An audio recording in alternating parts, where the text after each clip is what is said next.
করে নিজেই সেখানকার বাসিন্দা হলেন গানটির কণ্ঠশিল্পী মতিউর রহমান হাসান ওরফে পাগল হাসান। সিলেট সুনামগঞ্জ মহাসড়কের সুরমা ব্রিজের কাছে বাসের সঙ্গে সিএনজি চালিত অটোরিকশার মুখোমুখি সংঘর্ষে অনন্ত লোকের পথে পাড়ি জমান তিনি। 18 এপ্রিল সকাল 7টার দিকে এই দুর্ঘটনা ঘটে।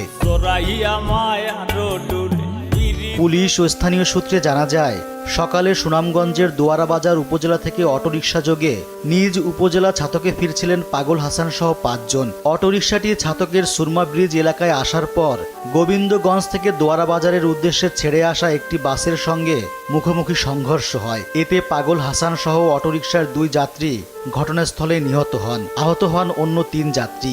স্থানীয়রা তাদের উদ্ধার করে ছাতক উপজেলা স্বাস্থ্য কমপ্লেক্সে নিয়ে যায়। সেখানে প্রাথমিক চিকিৎসা দেওয়ার পর তাদের সিলেট ওসমানী মেডিকেল কলেজ হাসপাতালে নিয়ে যাওয়া হয়।